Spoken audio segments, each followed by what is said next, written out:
LiberalViewer presents.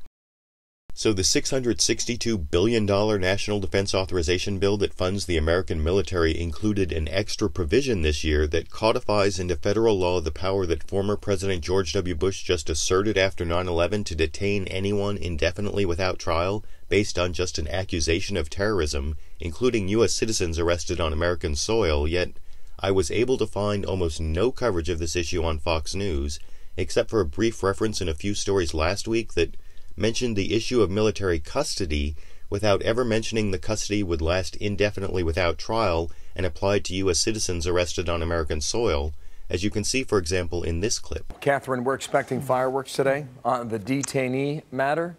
What's up? Well, that's right. The Defense Authorization Act, in a nutshell, says that all terrorism suspects are supposed to go to military custody, but there is what's called the national security waiver the executive branch can use to send cases to federal courts. The administration has, the White House has promised to veto that, and the FBI director has expressed serious reservations as well. So, again, the only part of this issue that Fox News reported was the minor fight between the Congress and the president about whether putting people accused of terrorism in military custody would be mandatory or optional, and later in the day, when the president's negotiators said some changes in the language making the military custody more of an option than a requirement meant the president would probably no longer veto the bill, Fox News failed to report that, even on their supposedly straightest news program special report that gave the same superficial coverage to the issue that evening, as you can see in this clip. The House is waiting for a final vote on the defense authorization bill. President Obama has threatened to veto that bill over a requirement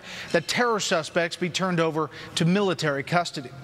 FBI Director Robert Mueller told the Senate Judiciary Committee today that he cannot fully support the handling of terrorism suspects as laid out in that bill. Mueller said the lines of authority are not clear enough.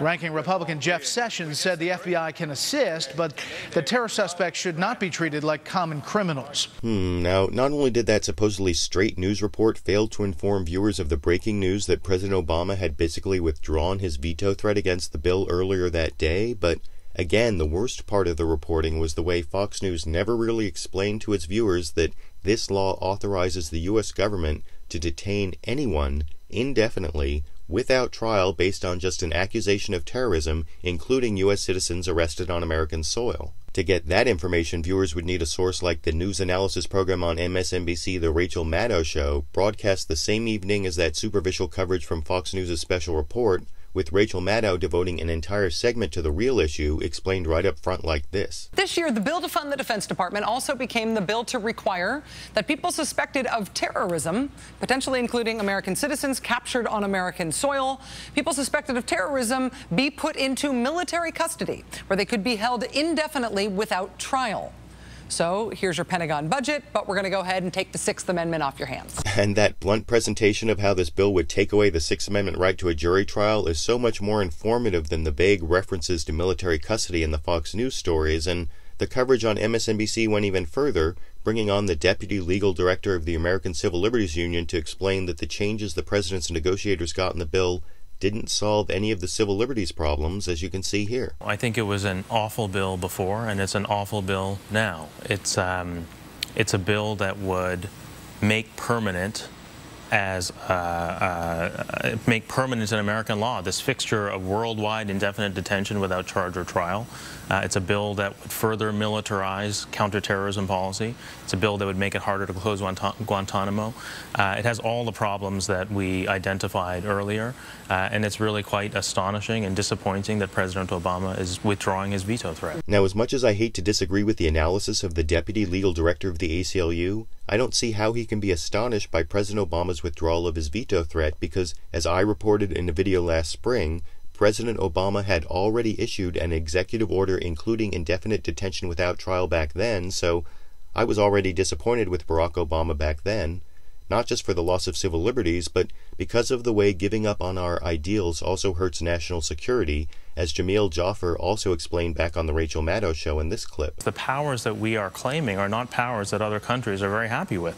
And ultimately, in order to have an effective counterterrorism policy, you need to have other countries that are willing to cooperate.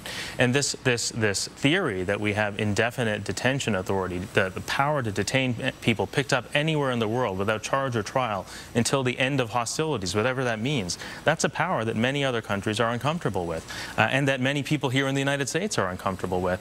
And even the Obama administration, we thought, was uncomfortable with it until today. Now, if you're uncomfortable with giving someone the power to lock up people indefinitely without a trial, you can help out, not just by giving this video a thumbs up and adding it to your favorites, as I always appreciate, but also by going to the ACLU webpage at bit.ly/ACLUNDAA and asking President Obama to veto this bill, though at this point I think that veto is very unlikely and the issue will most likely end up in the courts, which is an even better reason to go to the ACLU website and lend your support to the civil libertarians most likely to challenge this law. But I want to know what you think. Will judges reject the government power to detain people indefinitely without trial that politicians keep proposing as a solution to terrorism?